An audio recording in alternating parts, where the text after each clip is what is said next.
Income tax department ಅವರು WhatsApp ಅಲ್ಲಿ share ಆಗಿರೋ ಫೋಟೋನ ಇಟ್ಕೊಂಡು 3 ಕೋಟಿ ರೂಪಾಯಿ ಟ್ಯಾಕ್ಸ್ ನೋಟಿಸ್ ಅನ್ನ ಕಳಿಸ್ತಾರೆ. ಏನು ವಾಟ್ಸ್ಆಪ್ ಅಲ್ಲಿ ನಾವು ಕಳಿಸಿರೋ ಚಾಟ್ ಅನ್ನ ಇಟ್ಕೊಂಡು ಇನ್ಕಮ್ ಟ್ಯಾಕ್ಸ್ ಅವರು ನೋಟಿಸ್ ಕಳಿಸ್ತಾರ? ಹೌದು ಸ್ನೇಹಿತರೆ, ಅದೇಗೆ ಅಂತ ಹೇಳ್ತೀವಿ, ವಿಡಿಯೋನ ಸೇವ್ ಮಾಡ್ಕೊಳ್ಳಿ. ಒಬ್ಬ ವ್ಯಕ್ತಿ 3.38 crores ಒಂದು ಪ್ರಾಪರ್ಟಿನ ಸೆಲ್ ಮಾಡ್ತಾರೆ.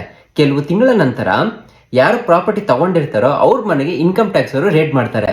ರೇಡ್ ಮಾಡಿದ್ಮೇಲೆ ಅವನ ಮಗನ ವಾಟ್ಸ್ಆಪ್ ಅಲ್ಲಿ ಒಂದು ಕ್ಯಾಲ್ಕುಲೇಷನ್ ಮಾಡಿರೋ ಸ್ಕ್ರೀನ್ ಶಾಟ್ ಸಿಗುತ್ತೆ. ಅದರಲ್ಲಿ 6.5 ಕೋಟಿ ಬೆಲೆ ಬಾಳುತ್ತೆ ಆ ಪ್ರಾಪರ್ಟಿ ಅಂತ ಡಿಪಾರ್ಟ್ಮೆಂಟ್ ಅವರು ಪ್ರಾಪರ್ಟಿ ಸೆಲ್ ಮಾಡಿದ್ನಲ್ಲ ಅವನಿಗೆ ಬಾಪ ಇಲ್ಲಿ ಅಂತ ನೋಟಿಸ್ ಕಳಿಸ್ತಾರೆ.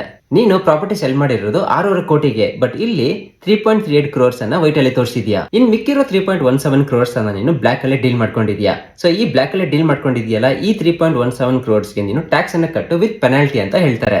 ಸೊ ಪ್ರಾಪರ್ಟಿ ಸೇಲ್ ಮಾಡಿರೋರು ಕೋರ್ಟ್ಗೆ ಹೋಗ್ತಾರೆ, ಹೇಳ್ತಾರೆ ಯಾವ್ದೋ ಹುಡುಗ ಥರ್ಡ್ ಪಾರ್ಟಿ ಕಾನ್ವರ್ಸೇಷನ್ ಮಾಡ್ಕೊಂಡ್ರೆ ಅದನ್ನ ಪ್ರೂಫ್ ಅಂತ ಹೇಗೆ ಕನ್ಸಿಡರ್ ಮಾಡಕ್ಕಾಗತ್ತೆ?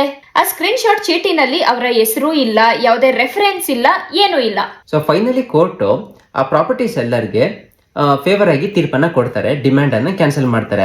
ಇದರಿಂದ ನಿಮ್ಗೆ ಏನ್ ಅರ್ಥ ಆಯ್ತು? ಪ್ರಾಪರ್ಟಿ ಟ್ಯಾಕ್ಸ್ ಆಗ್ಲಿ, ಕ್ರಿಪ್ಟೋ ಟ್ಯಾಕ್ಸ್ ಆಗ್ಲಿ, ಇನ್ಕಮ್ ಟ್ಯಾಕ್ಸ್ ಅಂತ ಬಂದಾಗ ತುಂಬಾ ಸ್ಟ್ರಿಕ್ಟ್ ಇದೆ. ಸೊ ಏನೇನ್ ಮಾಡಿದ್ರು ಕರೆಕ್ಟ್ ಆಗಿ ಮಾಡಿ, ಇಲ್ಲ ಅಂತಂದ್ರೆ ಕಬ್ಬಲ್ಲಿ ರಸನ ಇರ್ತಾರಲ್ಲ ಆ ಇರ್ಬಿಡ್ತಾರೆ. ಇನ್ನೊಂದು, ಈ ಮುಂದಿನ ತಿಂಗಳು ಏಪ್ರಿಲ್ 1 ಇಂದ ನಿಮ್ ವಾಟ್ಸ್ಆಪ್ ಚಾಟ್ಸ್, ಇಮೇಲ್ಸ್, ಸೋಷಿಯಲ್ ಮೀಡಿಯಾನೆಲ್ಲ ಇನ್ಕಮ್ ಟ್ಯಾಕ್ಸ್ ಡಿಪಾರ್ಟ್ಮೆಂಟ್ ಅವರು ಅದನ್ನ ಅಸೆಸ್ ಮಾಡ್ಕೊಬಹುದು, ಇನ್ ಕೇಸ್ ನಿಮ್ ಮೇಲೆ ಡೌಟ್ ಬಂತು ಅಂದ್ರೆ. ಓಕೆ ಸ್ನೇಹಿತರೆ, ಈಗ ಇದೇ ತರದ ವಿಡಿಯೋಸ್ಗೋಸ್ಕರ ಈ ನಮ್ಮ ಪೇಜ್ ಅನ್ನ ಫಾಲೋ ಮಾಡ್ಕೊಳ್ಳಿ.